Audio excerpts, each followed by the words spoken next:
Esto es Déjà Vu, un podcast para hablar de la historia detrás de la coyuntura política en Colombia, con Alejandro Lloreda y Luis Guillermo Vélez. Hoy, la revolución en marcha, la gran inspiración de Gustavo Petro. Bienvenidos.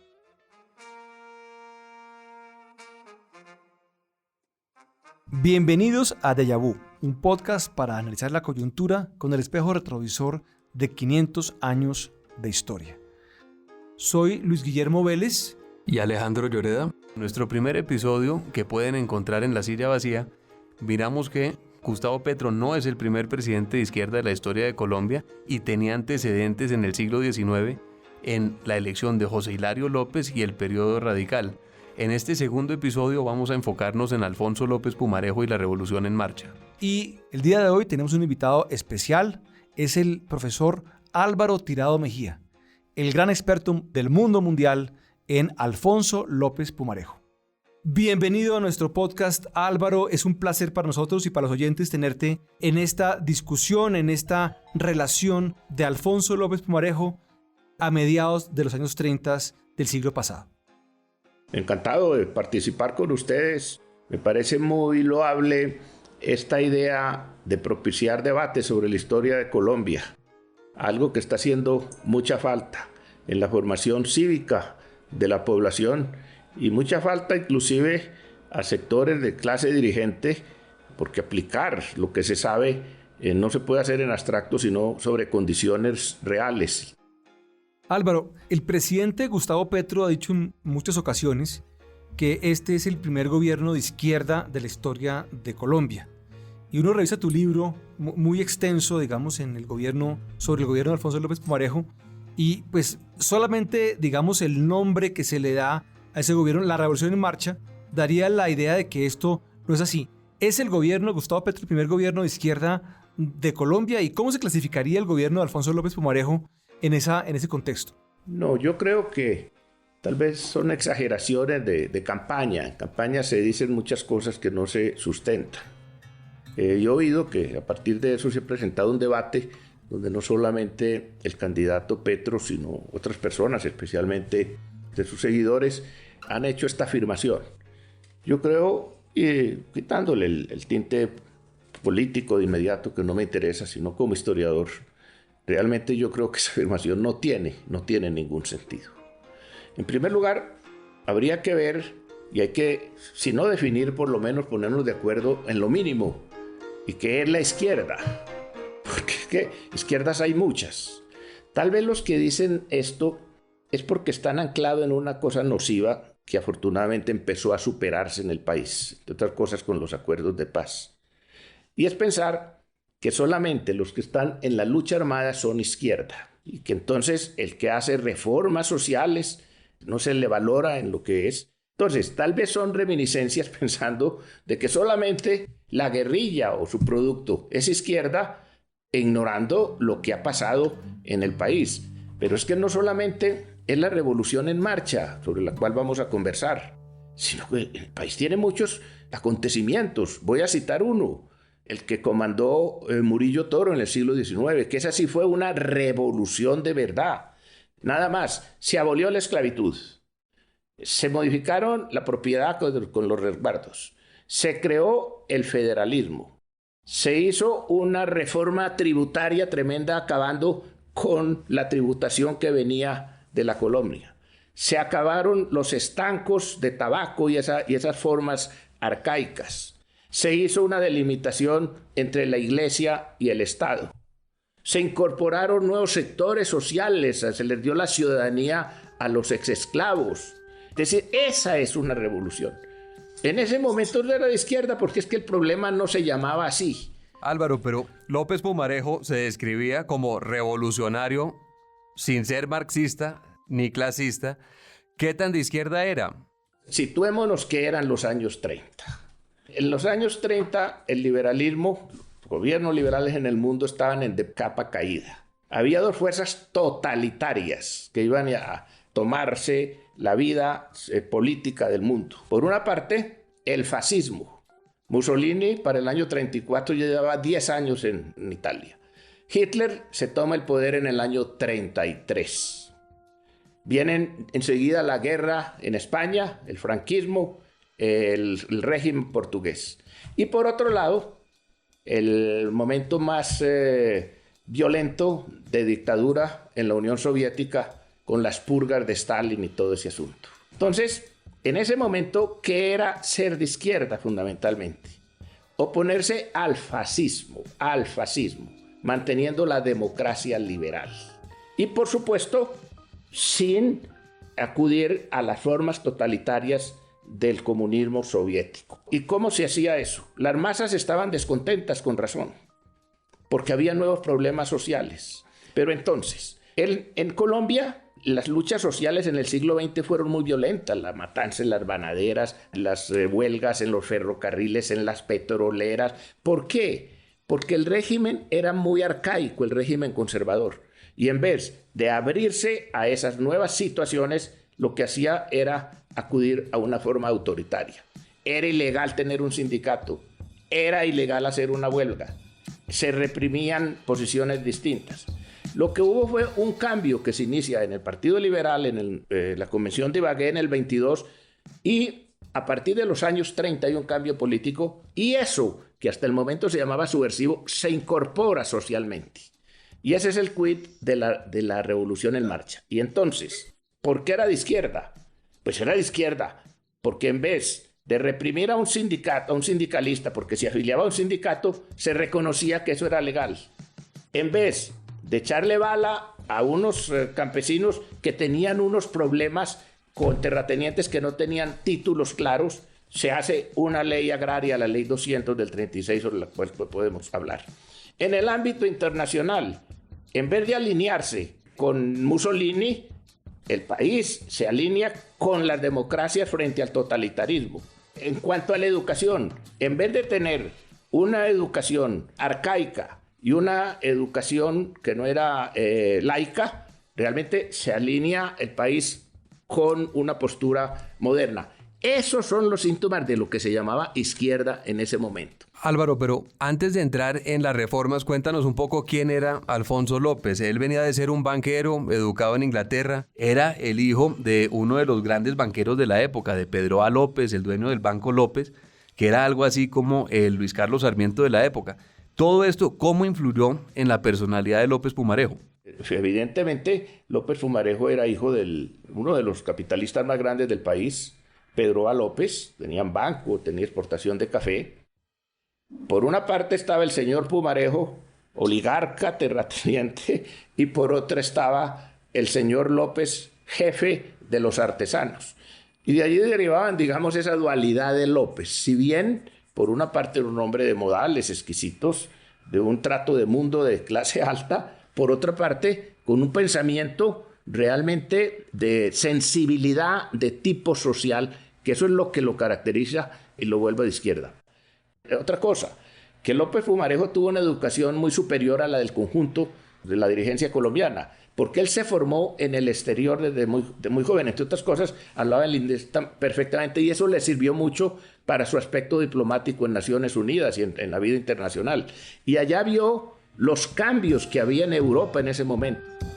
Además, él recorrió el país como cafetero y recorriendo el país, entre otras cosas, estuvo en Ecuador y allí conoció lo que estaba haciendo a nombre del Partido Liberal Ecuatoriano Alfaro, que era un liberalismo de tipo social que influyó sobre él. Bueno, Álvaro, muchas gracias por esta primera abrebocas de lo que es la personalidad de Alfonso López Pumarejo.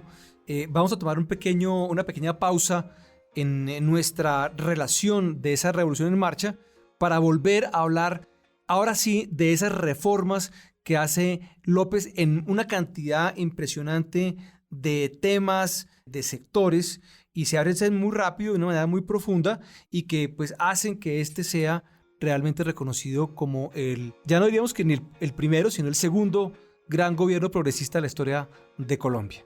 Ya volvemos.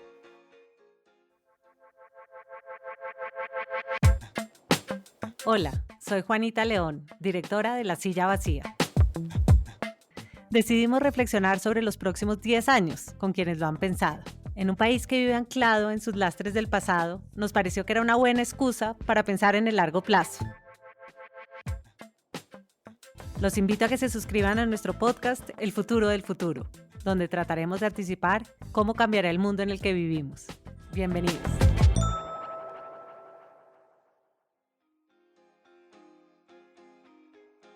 Entonces el gobierno López es un gobierno de un clubman, hijo de tal vez el hombre más rico de Colombia en ese momento. Ha sido presidente de banco, ha sido un exportador de café y comerciante de café muy exitoso. Y este señor llega al poder en el año 34 y plantea su revolución. Y este catálogo de reformas incluye una muy interesante y muy profunda reforma constitucional que cambia la ideología alrededor de la Constitución del 86, que había sido una reacción a ese liberalismo radical de mediados del siglo XIX y que le da un viraje. ¿Eso en qué consiste, Álvaro? Sí, primero hay que tener en cuenta que hay unas condiciones. Él llega al gobierno en el año 34. Él sucede al gobierno de Olaya Herrera, que fue un gobierno de transición entre 44 años de gobiernos conservadores a la iniciación de la República Liberal. Segundo lugar, y ya se habían iniciado algunas reformas, había un espacio. Segundo, él llega como candidato de un partido muy fuerte, el Partido Liberal, y en su mejor momento, que eso le colabora mucho para poder echar adelante. Y no solamente en forma cuantitativa del partido, sino con mentes muy brillantes, jóvenes, que es una de las cuestiones. Él lleva a gobernar precisamente jóvenes que estuvieron en la primera fila de la política del país por los 50 años posteriores: Alberto Lleras, Carlos Lleras, Darío Echandía, mentes muy brillantes. El quid del asunto es la reforma constitucional y el cambio que se da en la mentalidad y la aproximación del Estado para abocar los problemas del país, especialmente los problemas sociales. Parte de lo siguiente: se abandona en la tradición liberal de un liberalismo laissez-fairista, que el Estado no puede intervenir, y se parte de que el Estado debe tener una función interventora, no solamente en los aspectos económicos, sino en otros aspectos de la vida pública, por ejemplo en la educación, que es muy interesante, que hubo unos debates muy interesantes. En segundo lugar, en la concepción de la propiedad, por supuesto, se garantiza la propiedad privada y la base es la propiedad privada, pero al mismo tiempo se dice explícitamente la propiedad tiene una función social. Y eso de la función social abarca todo el conjunto de la interpretación de la Constitución. Se avanza en el sentido muy importante de que, digamos, se institucionaliza en el buen sentido de la palabra la protesta social. Los años 20 habían sido una gran protesta. Entonces, el arreglo que se hace es el de la modernización, lo que se estaba haciendo en Europa y en los Estados Unidos. Es decir, a ese conflicto social, en vez de echarle bala y de proscribirlo, pues se hacen normas donde puedan canalizarse ese tipo de peticiones. Entonces se acepta el sindicalismo, que en ese momento ya eso no es novedad, el sindicalismo, pero en ese momento era sumamente novedoso. Y por eso el apoyo de los sectores populares y de los sectores trabajadores fue muy fuerte con el Partido Liberal a partir de ese momento. Profesor, la Ley 200, la Ley de Tierras de 1936, fue la reforma agraria de López Pumarejo que ha inspirado la reforma agraria de Gustavo Petro en este momento. Cuéntenos un poco más cómo fue el proceso político del gobierno de López Pumarejo para expedir la ley de reforma agraria. Mira, había un problema muy grave en el país sobre la propiedad, porque eran inmensas extensiones de terreno y había una población campesina que estaba buscando la tierra. O había muchos, en ese momento había algo que ya no existe en el país, las grandes haciendas cafeteras, es decir, de miles de hectáreas, sobre todo en el Tolima, en Cundinamarca, en todas esas zonas. Y había un conflicto de tipo social. En la Ley 200 del 36 parte de lo siguiente: se garantiza la propiedad privada. Pero como en esos conflictos muchas veces el terrateniente ante el campesino decía, no, es que yo tengo unos títulos por allá desde la época colonial. Y también en cuanto a las propiedades que no eran productivas, después de 10 años de no trabajar la tierra, ¿se perdía la propiedad? ¿Eso se aplicó? El asunto tenía sobre todo un propósito, clarificar la situación para evitar el conflicto y evitarlo por métodos jurídicos. Ese es el quid de la reforma del 36. Pero lo cierto es que desde ese momento hubo un sector, López Pumarejo, Carlos Lleras, Alberto Lleras, que decían, para evitar este problema del campo que se manifiesta en violencia, es necesario hacer determinado tipo de reformas en el campo, llámense reformismo o llámese reforma agraria. Y también vino otra reforma que es muy interesante y muy contemporánea, o una discusión también muy contemporánea, fue esta muy profunda reforma tributaria que se hace. No se inventan el impuesto a la renta, ese venía ya de un poco antes, del año 18, pero recogía muy poquito dinero y se hace una reforma importante, o dos reformas, tal vez una en el año 35, otra en el año 36, si mal no recuerdo, una donde se cambia la estructura del impuesto de renta y este impuesto empieza a volverse muy significativo en los recaudos del Estado. Es un impuesto que va sobre el capital, va sobre las rentas de capital y empieza a recoger estas rentas que antes estaban en manos privadas para financiar en buena medida el gasto social incrementado que hace el gobierno. Y también se introduce por la misma época el impuesto al patrimonio, que sí es un impuesto al capital. ¿Qué tan importante es esta reforma tributaria para la revolución en marcha y para el país? O sea, ¿qué tanto cambia las cosas esta reforma tributaria de López? Pues realmente, tú lo acabas de decir, ya venía en marcha unas leyes tributarias, pero realmente era una tributación totalmente arcaica, de privilegios. Y lo que se quería en esto, como en las otras cosas, era modernizarla, introduciendo elementos que incluso hoy en día son conflictivos. Miremos hoy el panorama político se discute, pero que no eran subversivos, sino que eran simplemente buscando una salida. Por ejemplo, si el patrimonio debía pagar impuestos, eso se consideró que eso era comunismo, lo consideraban los opositores. Por ejemplo, la tributación progresiva. Ante más rentas, pues obviamente más pago. Eso suscitó realmente, porque es que el país en eso era demasiado arcaico. Ahora incluso los opositores a una propuesta de esta, pues es lícito que se opongan, pues se oponen, pero no salen a decir que eso es subversivo. En ese momento se consideraba era subversivo solamente proponerlo. Ese es el avance que se hace. Obviamente se avanzó en ese campo, pero digamos, en eso, como en muchos otros, el debate del momento sigue teniendo una presencia. Álvaro, y para impulsar su programa, López le metió pueblo a la política, le metió participación popular, apeló a manifestaciones populares. ¿Cómo funcionó eso? Sacó a la gente a la calle, como decía Prada. El que entendió, entendió. Entre otras cosas, yo lo digo en mi libro, lo anoto, esos años del 30 al 46 son la época de las grandes manifestaciones en Colombia. Pero también los conservadores hacían inmensas manifestaciones. De manera que eso no era solamente por parte de López, pero evidentemente López sí.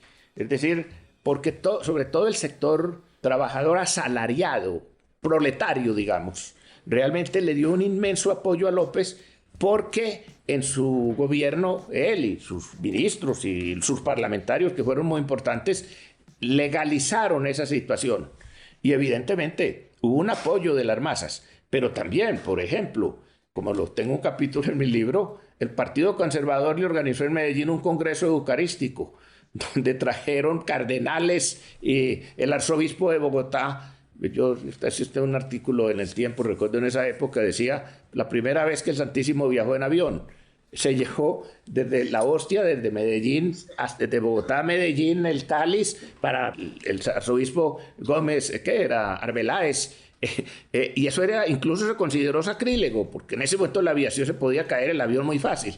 El cuerpo de Cristo en el avión. Así es, así es. Y entonces, digamos que el Partido Conservador, ¿cómo reacciona ante todo esto? Ya vimos que la APN era una cosa que era cuasi camuflada en algo patriótico, pero el Partido Conservador sí se va de frente en contra de esta revolución en marcha que está impulsando el presidente López. Es muy interesante ver eso. Primero, el Partido Liberal se cae, el Partido Conservador, perdón, se cae por vetusto en el año 30. Y empieza una división en el Partido Conservador también muy interesante. Hay unos jóvenes que los llaman los leopardos, Silvio Villegas y ellos, Fernando Londó, todos ellos, que tienen una orientación fascista directamente, así, no es calumnia, siguiendo autores franceses como Maurras, que eran monarquistas y que luego colaboraron totalmente con los nazis durante la ocupación. En ese momento, Laureano Gómez toma una posición civilista, como había sido el Partido Conservador, porque el Partido Conservador en su origen y en su desarrollo ha sido un partido republicano, de derecha sí, pero republicano. Pero viene ya el desarrollo de la política. Y en la medida en que el gobierno de López se apoya en los trabajadores, acepta el sindicalismo, y además el país, con los gobiernos liberales, se pone en la onda de los aliados contra las potencias del eje. Y en la medida en que viene la guerra de España, que fue determinante, donde se divide, los conservadores en general se van con Franco y los liberales con la República. Entonces allí hay un manejo, pero lo grave es esto, es que en el Partido Conservador entonces esa tendencia republicana cada vez empieza a perder fuerza y termina en lo que fue la reforma constitucional de Laureano Gómez del año 53, que afortunadamente no se logró del todo, donde ya el Partido Conservador toma las ideas, no las tradicionales del Partido Conservador republicanas, sino unas ideas de tipo falangista. Álvaro, y de vez en cuando la oposición más fuerte está dentro de la propia casa. ¿Habían fisuras en el Partido Liberal? ¿Qué estaba pasando con el santismo o con las otras tendencias? El gobierno de López Pumarejo avanzó con todo el apoyo, porque el Partido Liberal, que estaba solo porque el Partido Conservador no se abstuvo, realmente frente al ataque de los conservadores hizo causa común y se aprobó la reforma constitucional. Yo tengo 2 tomos que publicaron la Cámara de Representantes donde está todo el debate de la reforma. Hubo debate entre los liberales, porque había liberales pero esos hicieron fila para apoyar la Constitución. Al final todos se alinearon, están todos alineaditos. Con sus divergencias. Entonces, vino ese avance necesario. Hubo un momento en que el mismo López Pumarejo, al final de su gobierno, dijo, hay que hacer la pausa, con buen criterio, y es una buena enseñanza. Es decir, el reformismo, si no se lleva bien, no es que si fracasa se quede allí. Por lo regular termina en unos regímenes autoritarios. En reacciones. López, que era un hombre de mucho criterio, dijo, avanzamos, hagamos la pausa y consolidemos. Uno podría hablar, digamos, entonces que esta segunda época de progresismo en Colombia, pues acaba durando, qué sé yo, desde el año 30 hasta el año 45 tal vez, cuando el presidente López tiene su segundo mandato, que no alcanza a acabar, lo acaba Alberto Lleras, y llega la elección del 46, donde vuelve otra vez el poder al Partido Conservador. Pero sí por lo menos tendríamos unos 15 años de un relativo progresismo en los 15 años y un claro progresismo muy fuerte entre el año 34 y el año 38. ¿Sería eso correcto, Álvaro? Sí, pero hay que anotar lo siguiente. El segundo gobierno de López, que fue un gobierno muy accidentado, hubo un avance muy interesante, que ahí sí no fue simplemente ideológico, sino que se plasmó. Después del golpe de Estado que le hicieron a López, realmente cuando las masas salieron, Alberto Lleras como ministro, Chandía, entonces el gobierno de López, al final de su gobierno, con Adán Arriaga Andrade, plasmaron en leyes todos esos avances de tipo laboral. Profesor, una última pregunta. Estamos viendo entonces que después del ímpetu reformista con que llegó López Pumarejo, hubo una pausa para consolidar. Eso me parece muy interesante porque estamos viendo en este momento un gobierno de Gustavo Petro que también llega con un gran ímpetu reformista, reformas de toda índole, ya con beneficio de inventario. ¿Qué consejo le podría dar López Pumarejo a Gustavo Petro en este momento? Yo quisiera mantenerme como historiador, pero no evado. Yo creo que en el gobierno de Petro, del presidente Petro, e incluso desde su campaña, sí se retoman muchos temas de la República Liberal. Yo sí creo, por ejemplo, que me parece que ha sido muy importante, lo digo francamente, es decir, integrar a la vida social unos sectores que estaban olvidados algo. Me refiero, por ejemplo, a la población negra de Colombia. Es decir, Colombia tiene el 12 o 13% de la población negra. Cali es la ciudad, más del 50% son de población negra. Visibilizarlo, ¿no? Eso es importantísimo, eso es importantísimo. Entonces, como López Pumarejo trató de incorporar, por ejemplo, sectores del campesinado. Y hay otro tipo de políticas que van en ese sentido. Lo que yo diría, y eso es loable, a mí me parece muy bien que se haga. El asunto va a ser el resultado. Por lo que veo, mi mamá me decía, el que abarca mucho, poco aprieta. Es decir, todas esas cosas universales sí hay que hacerlas, son necesarias, pero hay que pensar qué va primero, qué va segundo. Consolidar. Y yo diría, me parece muy interesante, aquí a veces es vilipendiado el proceso chileno. Yo me quito el sombrero con relación a lo que ha pasado en Chile en estos 2 años. Es decir, han buscado una constituyente, hay una nueva situación y realmente eso no se ha desbordado. Y lo que acaba de hacer el presidente Boric es una cosa que hace un demócrata. Es decir, hay una nueva realidad, vamos a sortearla. Yo diría, entonces, la frase de Santos vendría al caso aquí en Colombia. Sin prisa, pero sin pausa. Muchas gracias a Álvaro por esta charla tan amena. El libro de Álvaro es La Revolución en Marcha, el primer gobierno de Alfonso López Pumarejo, 1934-1938, de la Universidad Nacional. Ya va para su 6ª edición. Es realmente una obra maestra de la historia colombiana del siglo XX.